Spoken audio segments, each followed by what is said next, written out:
সংবাদের শুরুতে দেখে নেব আজকের শিরোনাম। কেরলে কাজ করতে গিয়ে মৃত্যু বাঙালি শ্রমিকের। দুর্গাপুজোর সময় কিভাবে সেন্ট্রাল আইবির পরীক্ষা, অমিত শাহকে নিশানা কুণাল ঘোষের। রাম নিয়ে নচিকেতার মন্তব্যে এফআইআর না করা যথার্থ সিদ্ধান্ত, বিশ্ব হিন্দু পরিষদের আর্জি খারিজ করল কলকাতা হাইকোর্ট। রোজভ্যালি টাকা ফেরানোর দায়িত্বে থাকা কমিটির বিরুদ্ধে ফরেন্সিক অডিটের নির্দেশ সেবিকে। আর কি নির্দেশ কলকাতা হাইকোর্টের? জেলার পুজোতেও কলকাতার মতো আটছট ব্যবস্থা, ভিড় নিয়ন্ত্রণে মোতায়েন থাকবে 15,000-এরও বেশি পুলিশ। শুভেন্দুর গড়ে গেরুয়া ঝড়, চণ্ডীপুরে সমবায় নির্বাচনে হার তৃণমূলের। কেরলে মারণ অ্যামিবার আতঙ্ক, সতর্ক কলকাতা পুরসভা, সচেতনতায় একগুচ্ছ পদক্ষেপ। বিস্তারিত খবরে যাওয়ার আগে ভিডিওটিতে একটি লাইক দিন এবং পরবর্তী আপডেট পাওয়ার জন্য চ্যানেলটিকে সাবস্ক্রাইব করে রাখুন।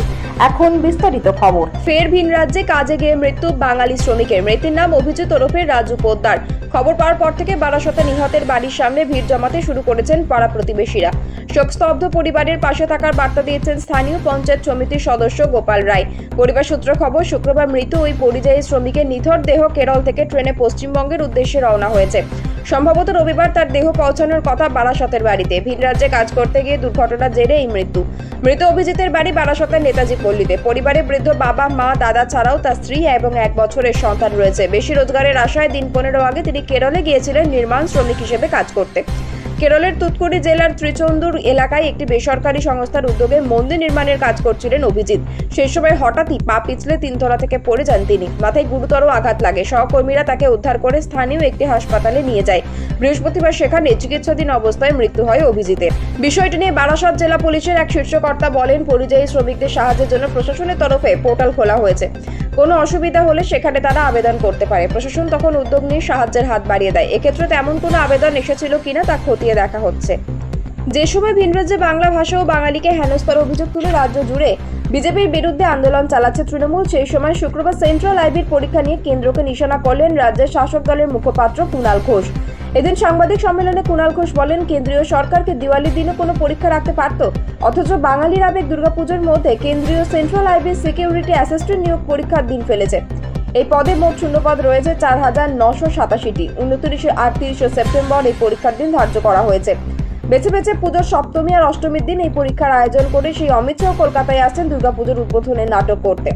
রাজ্য সদস্য শিক্ষক নিয়োগ পরীক্ষা নিয়ে বিরোধী দলগুলি বিশেষত বিজেপি অনিয়মের অভিযোগ তুলেছে। সেই প্রসঙ্গে কুণালের প্রতিক্রিয়ায় সবাই দেখেছে এবার কতটা মসৃণভাবে পরীক্ষা হয়েছে।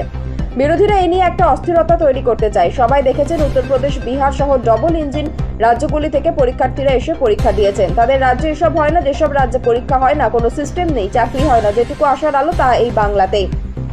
রামকে নিয়ে মন্তব্য করে ধর্মীয় ভাবাবেগে আঘাতের অভিযোগ উঠেছিল গায়ক নচিকেতা চক্রবর্তীর বিরুদ্ধে।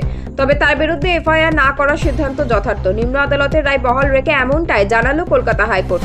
বিতর্কটি 2 বছর আগেকার 2023 সালের মে মাসে বিশ্ব হিন্দু পরিষদের সম্পাদক অনির্বাণ ভট্টাচার্য শ্যামপুকুর থানায় এবং পরে কলকাতা পুলিশের ডিসিকে লিখিত অভিযোগ জানান নচিকেতার বিরুদ্ধে। তার অভিযোগ, গায়ক একটি লাইভ কনসার্টে এমন কথা বলেছেন যে জনমানসে উত্তেজনা তৈরি করতে পারে এবং ভগবান রামের ভক্তদের ধর্মীয় অনুভূতিকে আঘাত করেছে। কিন্তু পুলিশ নচিকেতার বিরুদ্ধে এফআইআর করেনি, যার প্রেক্ষিতে অনির্বাণ নিম্ন আদালতে যান। সেখানে আবেদন করে নির্দিষ্ট অভিযোগের ভিত্তিতে নচিকেতার বিরুদ্ধে মামলা দায়ের করা হোক। এই ঘটনায় নিম্ন আদালত পুলিশকে রিপোর্ট পাঠাতে নির্দেশ দিয়েছিল। রিপোর্টে পুলিশ জানায়, কনসার্ট কোথায়, কবে, কখন হয়েছে অনির্বাণ প্রমাণ দিতে পারেনি। সমাজ মাধ্যম দেখে তিনি অভিযোগ করেন এমনকি নচিকেতা ওই থানাতে থাকেন না এবং গত 3 বছরে সেখানে কোনো কনসার্টও হয়নি। এছাড়া সংশ্লিষ্ট এলাকার মানুষও এই নিয়ে কোনো অভিযোগ করেনি। রোজভ্যালির টাকা ফেরানোর দায়িত্বে থাকা অবসরপ্রাপ্ত বিচারপতি দিলীপ সেঠ কমিটির বিরুদ্ধে আর্থিক অনিয়মের অভিযোগ নিয়ে সেবিকে ফরেন্সিক অডিট করানোর নির্দেশ দিল কলকাতা হাইকোর্ট। বিচারপতি রাজর্ষি ভরদ্বাজ ও বিচারপতি সব্বর রশিদের ডিভিশন বেঞ্চ সেবিকে একগুচ্ছ নির্দেশ দিয়েছে। আদালত দিয়েছে সিবিআই, ইডি তদন্ত করছে, কিন্তু তার কোনো ফরেন্সিক অডিট হচ্ছে না, তাই সেবিকেই দায়িত্ব নিতে হবে। তারপরেই সেবিকে ফরেন্সিক অডিট করানোর নির্দেশ দেয় হাইকোর্ট। নির্দেশে সেবিকে বলা হয়েছে রোজভ্যালির 10টি সম্পত্তি বিক্রি সংক্রান্ত রিপোর্ট দিতে হবে। দ্বিতীয়ত, রোজভ্যালির যাবতীয় হিসাব বৈধ কিনা তা নিয়ে ফরেন্সিক অডিট করিয়ে রিপোর্ট দিতে হবে। তৃতীয়ত, একই সঙ্গে চকলেট গ্রুপ থেকে কি করে এডিসি টাকা নিল সেই ব্যাপারেও হিসাব এবং বিষয়টা কতটা বৈধ তাও জানাতে হবে সেবিকে। যদিও সেবিকে নিয়ে রিপোর্ট করানোর দায়িত্ব আপত্তি জানায় এডিসি। তাদের আইনজীবীর বক্তব্য, আদালত চাইলে যে কোনো ব্যক্তি বা প্রতিষ্ঠানকে দিয়ে অডিট করাতে পারে, সেবি অ্যাকাউন্টসের বিষয়ে বিশেষজ্ঞ নয়। বিচারপতি পর্যবেক্ষণ, মানুষের মনে ধারণা তৈরি হচ্ছে সিবিআই, ইডি তাদের তদন্ত করছে, তার মধ্যে ফরেন্সিক অডিট নেই। সেবি স্পেশাল উইং আছে অ্যাকাউন্টসের। তাই এই ব্যাপারে তাদের দায়িত্ব দেওয়া হচ্ছে। এই মামলার পরবর্তী শুনানি 26শে সেপ্টেম্বর। কলকাতার মতো জেলার পুজোতেও পুলিশি ব্যবস্থা আটসাট করা হচ্ছে। ভিড় নিয়ন্ত্রণ হোমওয়ার্ক পরে হবে, যেখানে যেমন ভিড় হয় সেখানে তেমন ব্যবস্থা। শুক্রবার সাংবাদিক বৈঠক করে এই কথা জানিয়ে দিল রাজ্য পুলিশ। এও জানালো পুজোয় সব জেলা মিলিয়ে 15,000-এরও বেশি পুলিশ মোতায়েন থাকবে। রাজ্য পুলিশের তরফে এডিজি আইন শৃঙ্খলা জাভেদ শামীম শুক্রবার সাংবাদিক বৈঠক করেছেন ভবানী ভবনে। সেখানে তিনি জানান, মহালয়া থেকে ভিড় নিয়ন্ত্রণের কাজে লেগে পড়বে পুলিশ। তা চলবে বিসর্জন কার্নিভাল পর্যন্ত। জাভেদ বলেন যে জেলায় যেমন ভিড় হয় সেখানে তেমন ব্যবস্থা হচ্ছে। দরকারি বাহিনী পাঠানো হবে যাতে পর্যাপ্ত ব্যবস্থা থাকে। রাতে যারা ঘুরে ঠাকুর দেখবেন তারা যাতে সুরক্ষিত থাকবেন তা পুলিশ দেখবে। প্রয়োজনে হেডকোয়ার্টার থেকেও পুলিশ পাঠানো হবে। কর্মী সমাজের ডাকা রেল অবরোধ কর্মসূচি নিয়েও নিজেদের অবস্থান জানিয়েছে রাজ্য পুলিশ। জাভেদ বলেন, আগামী 25 তারিখ সমাজ রেল অবরোধের ডাক দেওয়া হয়েছে। পুরুলিয়ার ব্যবসায়ীরা বিষয়টি নিয়ে আদালতের দ্বারস্থ হয়েছেন। পুলিশের কি করণীয় তা আদালত বলেছে।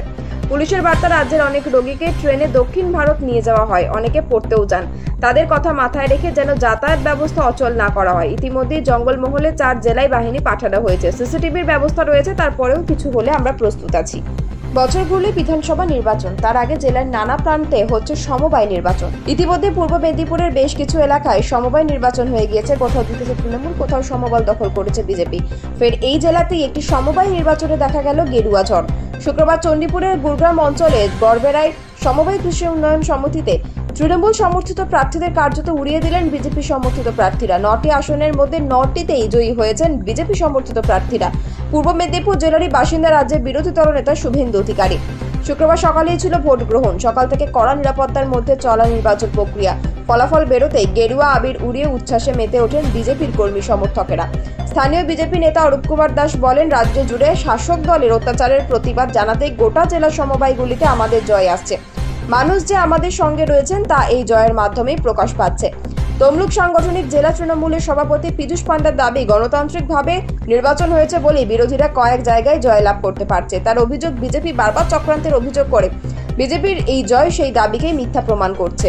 কেরালায় ব্রেন ইটিং অ্যামিবার প্রকোপে আক্রান্ত 400 জন। ইতিমধ্যে মৃত্যুর খবরও এসেছে। পড়শি রাজ্যের পরিস্থিতি সামনে আসতেই আগাম প্রস্তুতি নিচ্ছে কলকাতা পুরসভা। শুক্রবার পুরসভার ডেপুটি মেয়র তথা স্বাস্থ্য বিভাগের মেয়র পরিষদ অতীন ঘোষ বলেন, কেরালার পরিস্থিতির খবর পাওয়ার পর থেকেই আমরা সতর্ক হয়েছি। স্বাস্থ্য দপ্তরকে নির্দেশ দেওয়া হয়েছে এরকম করে রোগী এলে দ্রুত চিকিৎসা শুরু করতে হবে। পুরসভার তরফে জানানো হয়েছে, যেহেতু রোগটি জলবাহিত তাই শহরের সমস্ত সুইমিং পুলের জল নিয়মিত পরীক্ষা চলছে। দূষিত ব্যাকটেরিয়া আছে কিনা তা খতিয়ে দেখা হচ্ছে। ইতিমধ্যেই একাধিক ক্লাব ও সুইমিং সেন্টারের সঙ্গে যোগাযোগ শুরু করেছে স্বাস্থ্য দপ্তর। অতীন ঘোষ বলেন, এখনো পর্যন্ত কোনো রোগী আমাদের স্বাস্থ্য কেন্দ্রে আসেনি, তবে প্রস্তুতি রাখা হচ্ছে। জলের বিষয়ে কোনো অভিযোগ এলে ওয়াটার ল্যাবে নমুনা পরীক্ষা করা হবে। শুধু সরকারি স্তরেই নয়, সাধারণ নাগরিকদেরও সতর্ক থাকার নির্দেশ দিয়েছেন তিনি। বার্তা আবাসিকদের নিয়মিত ওভারহেড ট্যাঙ্ক পরিষ্কার করতে হবে অন্তত 2 থেকে 3 মাস অন্তর। জল পরিষ্কার করার আবেদন জানিয়েছেন ডেপুটি মেয়র অতীন ঘোষের সতর্কবাণী, এই রোগে ইতিমধ্যে মৃত্যুর খবর আসছে, তাই ঢিলেমি না করে সচেতনতা জরুরি।